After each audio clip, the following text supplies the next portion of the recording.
ሰላም ጤና ይስጥልኝ በመላው ዓለም የምትገኙ የተወደዳችሁ የሮሃ ቲቪ ተከታታዮች የግንቦት 26 2018 ዓ.ም የረፋድ ዜናዎችን ይዘንላችሁ ቀርበናል። በአሰኮ ወረዳ እየተፈጸመ ያለውን ጥቃት እንዲያስቆሙ በሚል የተላኩ ሬጲሎ ላይ የተባሉ የክልሉ የጸጥታ ኃይሎች የሲቪል እርዳታ እንዳይገባ ከልክለዋል። ዝርዝሩን ይዘነዋል። ደብረ ማርቆስ ከተማ አስተዳደርን ጨምሮ በ8 ወረዳዎችና በ186 ቀበሌዎች ምርጫ ለመደረጉን ፋኖ አስታውቋል። ዝርዝር የግንባር መረጃዎችን ይዘናል። ህወሓትና የብልጽግና አገዛዝ ወደ ጦርነት ለመግባት እየተንደረደሩ ነው ሲሉ አስተያየት ሰጪዎች ተናግረዋል። ትሰሙታላችሁ። የቴዲ አፍሮ ባልደረቦች ችሎት መዝገቡ ተመርምሮ አላለቀም በሚል ለዛሬ መተላለፉ ተነግረዋል። የተኩስ አቁም ድርድሩ በተደናቀፈበት ሁኔታ አሜሪካና ኢራን ጥቃት መፈጸማቸውን አስታውቋል። አድማጭ ተመልካቾቻችን አብራችሁን ልትቆዩ ከፈቀዳችሁ እነዚህ መረጃዎች በዝርዝር የምናሰማችሁ ይሆናል። የሮሃ ቲቪ ወቅታዊና ሀቀኛ መረጃዎች እንዲደርሷችሁ ቻናሉን ሰብስክራይብ፣ ላይክ እና ሼር በማድረግ አሁኑኑ ቤተሰብ ይሁኑ።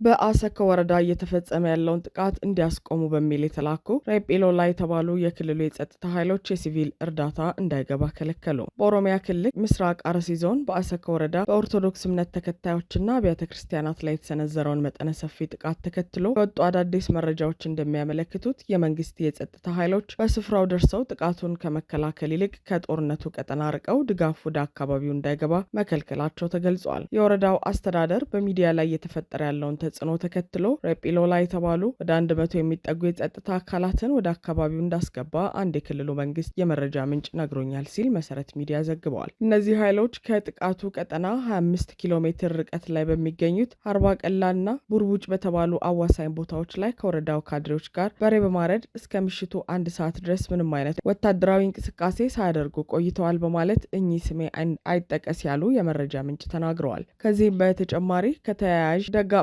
ክፍሎች ንጹሃን ወገኖችን ለመርዳት የመጡ የክርስቲያን ማህበረሰብ አባላትን እነዚህ የጸጥታ ኃይሎች የተሻለ የጦር መሳሪያ የታጠቁ በመሆኑ በጉልበት መንገዱን በመዝጋት እንዳልፉ መከልከላቸው በአካባቢው ነዋሪዎች ዘንድ ከፍተኛ ስጋትና ጥርጣሬ ፈጥሯል ብለዋል። ከትናንት በስቲያ ጀምሮ በአሰኮ ወረዳ የተጀመረውና በተደራጀ መልኩ የተሰነዘረው ጥቃት እስካሁን የ49 ሰዎችን ህይወት እንደቀጠፈ የታወቀ ሲሆን ቁጥራቸው ከ280 በላይ የሆኑ ንጹሃን ደግሞ ያሉበት ባለመታወቁ ሳይገደሉ አይቀሩም የሚል ከፍተኛ ስጋት አሳድረዋል። ጥቃቱን የፈጸሙት የሸኔ ታጣቂዎች ቀደም ሲልም ጠለታ ገብርኤል በሚባለው አካባቢ ከ7 ጊዜ በላይ ተመሳሳይ ጥቃቶችን ሰንዝረው የነበረ ቢሆንም የአሁኑን ጥቃት ለየት የሚያደርገው ታጣቂዎቹ ከመርቲ ወረዳ ፈንታሌ፣ ከከረዩና ከኤቱ ተሰብስበው ቁጥራቸው በግምት 3000 የሚጠጋ ኃይል በመፍጠር በአሰኮ ወረዳና አካባቢው ላይ መጠነ ሰፊ ወረራ መፈጸማቸው መሆኑ ታውቋል። በዚህ ምክንያት ብዮ ቀበሌ፣ ጠለታ ገብርኤል፣ ኩፍቴ መድኃኔዓለምና አካባቢው ሙሉ በሙሉ የወደሙ ሲሆን ጥቃቱ በአሁኑ ሰዓት በኢሬቻ ሚካኤል፣ በሱንቴ ማርያም፣ በሌንጫ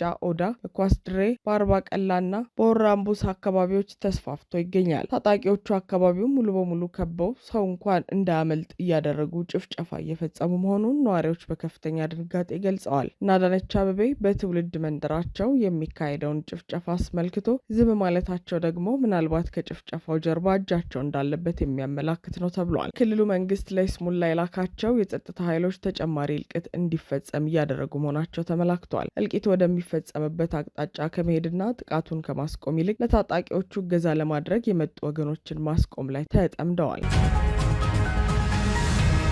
ደብረ ማርቆስ ከተማ አስተዳደርን ጨምሮ በ8 ወረዳዎችና በ186 ቀበሌዎች ምርጫ ለመደረጉን ፋኖ አስታወቀ። የአፋብን ቴዎድሮስ እዝ 206ኛ ኮር በሚንቀሳቀስበት ምስራቅ ጎጃም ቀጠና አገዛዙ የኮራዝ ምርጫ ለማድረግ አቅዶ የተንቀሳቀሰበት ትልቁ ደብረ ማርቆስ ከተማን ጨምሮ በ8 ወረዳዎችና 186 ቀበሌዎች ምንም አይነት ምርጫ ለመደረጉን አስታውቋል። ግንቦት 24 2018 ዓ.ም 206ኛ ኮር ከሌሊቱ 11 ሰዓት ጀምሮ 14ኛ ክፍለ ጦር በደብረ ማርቆስ አቅራቢያ ሊባኖስ ደብረ ማርቆስ አየር ማረፊያ፣ ደብረ ዘይትና እነራታ ደብረ ኤልያስ 24ኛ ክፍለ ጦር ረቡ ገበያ፣ የቦቅላ 34ኛ ክፍለ ጦር ባሶ ሊበን ኮር እነ ሞጨራ ሉማሜና ወጀል ጉብያ የ206ኛ ኮር አዳኝ ቡድን በደብረ ማርቆስ ከተማና ባሶ ሊበን የለምገጅ ባደረጉት ጥቃት ሊደረግ የነበረውን የስልጣን ማራዘሚያ ምርጫ ማስቆሙን አረጋግጧል። 206ኛ ኮር ከዚህ በፊት ነጻ ያወጡ ቀጠናዎችን በማስጠበቅና በትልልቅ ከተሞች የተሳካ ኦፕሬሽን በመፈጸም ከህዝቡ ጋር በመቀናጀት የብልጽግና ምርጫ እንዳይከናወን ከተደረገባቸው መካከል ወረዳዎችና ያልተደረገባቸው ቀበሌዎች በዝርዝር አስፍሯል። በሌላ በኩል ግንቦት 24 2018 ዓ.ም የአማራ ፋኖ ብሔራዊ ንቅናቄ ወሎ ቤተ አማራ ሚኒሊክ እዝ የ106ኛ ኮር አሃዶች የወሎ ተጋድሎ ጀብዶችን ፈጽመዋል። የ106ኛ ኮር 22ኛ ክፍለ ጦርና የ303ኛ ኮር 81ኛ ክፍለ ጦር በጋራ በመቄት ወረዳ የአገዛዙን ሰራዊት ሲመቱ ውለዋል። ሁለቱም ክፍለ ጦሮች ጥምረት በመቄት ወረዳ በ36 ቀበሌዎች 79 የምርጫ ጣቢያ ሲኖር በዚህ ጣቢያ ከአንዱ የምርጫ ጣቢያ ውጪ በፋኖች ቁጥጥር ስር ሆኖ ሲውል አንዱም የምርጫ ጣቢያ ህዝቡ ገዳይን አንመርጥም በማለት በራቸውን ዘግተው ውለዋል። በተጋድለውም 5 ፓትሮል የአገዛዙ ቁስለኛ የተጫነ ሲሆን 1 ሻለቃ መሪ ተደምስሰዋል። በተመሳሳይ በደላንታና በዳውንት ወረዳ የአገዛዙን ጦር ሰራዊት ድል አድርገዋል። በዳውንት ወረዳ ካሉት የምርጫ ጣቢያዎች ካንዱ ማለትም ከኩርባ ውጪ ሙሉ በሙሉ በፋኖች ቁጥጥር ስር የዋለ ሲሆን በወረዳው ሙሉ በሙሉ የምርጫ እንቅስቃሴን ማስቆም ተችሏል። በአካባቢው በተደረገ ውጊያም ከ24 በላይ የአገዛዙ ጦር የተደመሰሰ ሲሆን ከ35 በላይ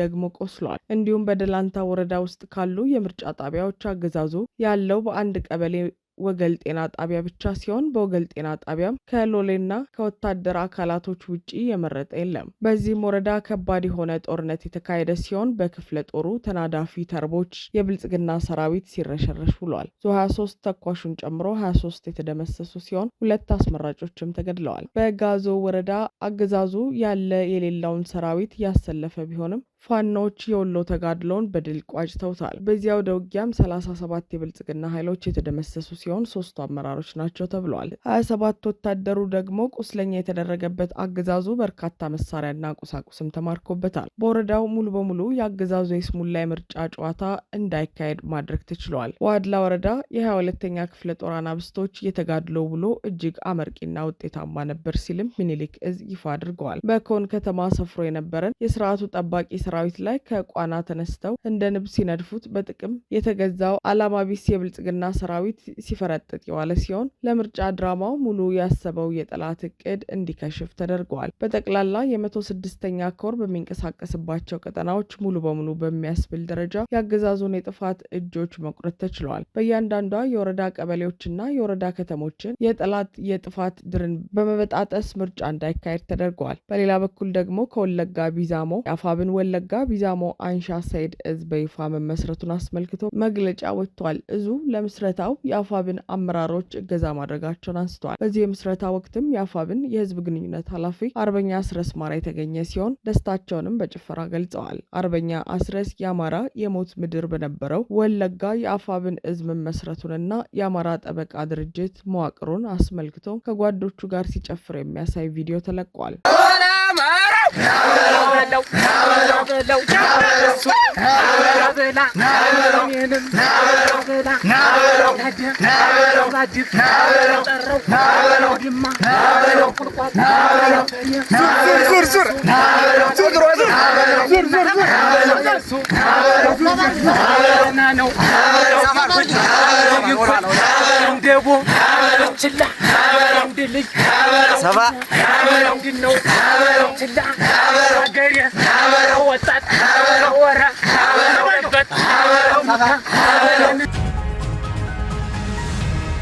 ህወሓትና የብልጽግና አገዛዝ ወደ ጦርነት ለመግባት እየተንደረደሩ ነው ሲሉ አስተያየት ሰጪዎች ተናገሩ። በህወሓትና በብልጽግና አገዛዝ መካከል በየጊዜው የሚፈጠሩ መካረሮች ተበጥሰው ጦርነት ቢፈጥሩስ የሚል ስጋት በክልሉ ማንዣበቡን እየተስተዋለ ነው። የትናንት በስቲያው የህወሓት የካቢኔ አባላት ሹመትም በቋፍ ላይ ያለውን የብልጽግናና የክልሉ መንግስት ግንኙነት ይበልጥ አሻክሮ ጦርነት እንዳይፈጥር ከፍተኛ ስጋት መፈጠሩ ታውቋል። የህግ ባለሙያው አቶ ዳዊት ገብረ ሚካኤል ግን የካቢኔ አባላት መመረጥ ጦርነትን አያስነሳም ባይ ናቸው። እንደ አቶ ዳዊት ሁሉ ሌላኛው የህግ ባለሙያና በትግራይ ፖለቲካ ንቁ ተሳትፎ የሚያደርጉት አቶ አወት ልጅ አለምም የጀነራል ታደሰ ሹመት የተራዘመበት የህግ አግባብ ህገ መንግስታዊ እንዳልሆነ በመጥቀስ ህወሓት ይህን አልቀበልም ማለቱን ትክክል እንደሆነ ይገልጻሉ። መፍትሄው መደራደር እንደሆነ በማከል ወደ ዋናው መፍትሄ መሄድ ካለብን ምንድነው መደረግ ያለበት? የህወሓት እውቅና መመለስ አለበት። ከዛ በኋላ ድርድር ማድረግ አለባቸው ይላሉ። ሁሉንም ነገር በጦርነት የመፈጸም አባዜ ተጠናውቶባቸው ካልሆነ በስተቀር ይህ አዲስ የካቢኔ ሹመት ተቀባይነት የለውም ሲሉ አስተያየታቸውን ለዶይቼ ቬለ የሰጡት ሌላው አስተያየት ሰጪ በትግራይ ፖለቲካ ንቁ ተሳትፎ ማድረግ የሚታወቁት አቶ ዳንኤል ነጋሽ ናቸው። ውሳኔውን አደገኛ በማለትም ይገልጹታል። እንደ የህግ ባለሙያዎቹ አቶ ዳዊትና አቶ አወት ሁሉ የፖለቲካ አራማጅና የህግ ባለሙያው ዳንኤል ብርሃንም በጀነራል ታደሰ ወረደ የስልጣን ዘመን ማራዘም ህጋዊ መሰረቱ ላይ ጥያቄ ቢኖረውም በሂደር የቆየ ምክር ቤት የሚባል ነገር የለም ባይ ነው። ብልጽግናንና ህወሓትን ከሚያጋጯቸው ነጥቦች መካከል ሌላኛው ጽምዶ ነው። ለአጭር ጊዜ ዓላማ የሚደረግ መቀናጀው እንደማለት ነው። አብይ አህመድና ሌሎች ከፍተኛ ወታደራዊ ሹማምንት ይህንን መቀናጆ ሲያወግዙ ተደምጠዋል። ይሁንና ቅንጅቱ ከህወሓትና የኤርትራ መንግስት አልፎ በቅርቡ ሱዳን ላይ በተካሄደ የቅንጅቱ የምክክር መድረክ ታዋቂ ፖለቲከኞች፣ የኦሮሞ ነጻነት ግንባር፣ የአፋርና ሌሎች ተቃዋሚዎችንም አካቶ ጥምረቱ ከፍ ማለቱ ተነግሯል። ከሰሞኑም በትግራይ ክልል አዋሳኝ አካባቢዎች ከፍተኛ ውጥረት መፈጠሩ እየተነገረ ነው። ሮሃ በደረሳት መረጃ መሰረት ከትግራይ ክልል ወደ አዲስ አበባና ሌሎች አካባቢዎች የሚደረጉ እንቅስቃሴዎች ሙሉ በሙሉ መቆማቸው ተገልጿል።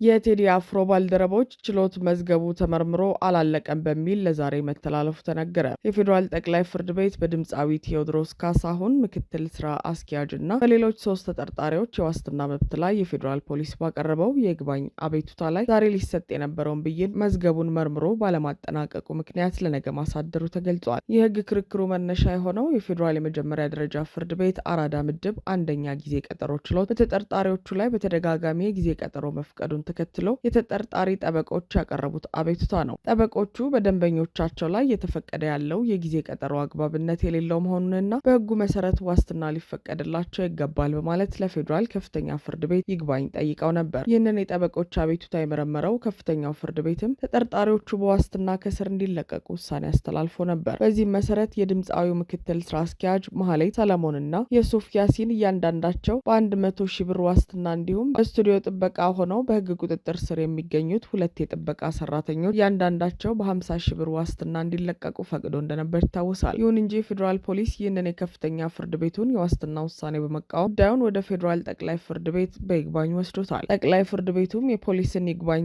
ከተቀበለ በኋላ ባለፈው ሳምንት ግንቦት 16 ጉዳዩን ተመልክቶ በክርክሩ ላይ የመጨረሻ ብይን ለመስጠት ለዛሬ ቀጠሮ ሰጥቶ ነበር። ነገር ግን በዛሬው ችሎት ውሎ ፍርድ ቤቱ መዝገቡን ሰርቶ እንዳላጠናቀቀ በመግለጽ በተጠርጣሪዎቹ የዋስትና ጉዳይ ላይ የመጨረሻ ውሳኔ ለማሳለፍ መዝገቡን ለነገው ዕለት ማሳደሩን ከችሎቱ መረጃ ለማወቅ ተችሏል። የተኩስ አቁም ድርድሩ በተደናቀፈበት ሁኔታ አሜሪካና ኢራን ጥቃት መፈጸማቸውን አስታወቁ። የአሜሪካ ጦር በኢራን ደሴት ላይ ራስን የመከላከል ጥቃት መፈጸሙንና ወደ መርከቦችና የባህረ ሰላጤው ሀገራት የተተኮሱ ሚሳይሎችና ድሮኖች መጥቶ መጣሉን አስታውቀዋል። የአሜሪካ ማዕከላዊ እዝ በሆርሙዝ ወሽመጥ እና አለይ በቄሸም ደሴት ላይ ኢራን ወደ መካከለኛው ምስራቅ ሀገራት ልትፈጽም የነበረውን የጥቃት ሙከራ ተከትሎ ጥቃት መሰንዘሩን ገልጿል። ኢራን ወደ ኩዌት 2 ሚሳይሎችን ማስወንጨፏን ነገር ግን የታለመላቸውን ስፍራ ሳይደርሱ መውደቃቸውን እንዲሁም 3 ወደ ባህሬን የተወነጨፉ ደግሞ በአየር ላይ እንዲከሽፉ መደረጋቸውን ገልጿል። የኢራን አብዮታዊ ዘብ በበኩሉ በቄሸም ደሴት በሚገኝ የግንኙነት ማማ ላይ ለተፈጸመ ጥቃት በሰጠው ምላሽ በቀጠናው የሚገኙ የአሜሪካ የጦር ሰፈሮችንና ሄሊኮፕተሮችን ማጥቃቱን በአገሪቱ መገናኛ ብዙሃን በኩል አስታውቋል። ሴንትኮም በቄሸም ደሴት ላይ የተፈጸመው ጥቃት የኢራን ጦር የምድር መቆጣጠሪያ ጣቢያ ኢራን በቀጠናው ውሃዎች ላይ የማለፍ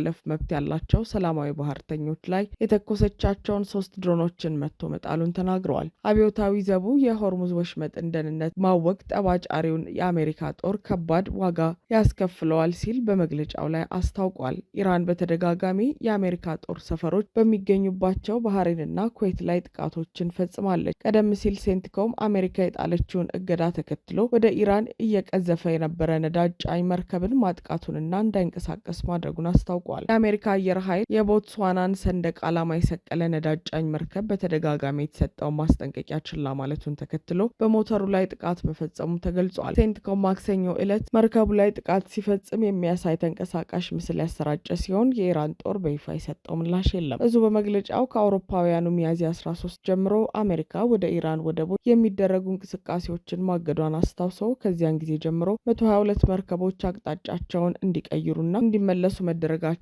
አሻፈረኝ ያሉትም ሞተራቸው እንዳይሰራ መደረጉን አስታውቋል። አሜሪካ ይህንን ጥቃት የፈጸመችው የውጭ ጉዳይ ሚኒስትሩ ማርኮ ሮቢዮ በሀገሪቱ ምክር ቤት ለመጀመሪያ ጊዜ ቀርበው ስለ ኢራን ጦርነት ከተጠየቁ በኋላ ነው።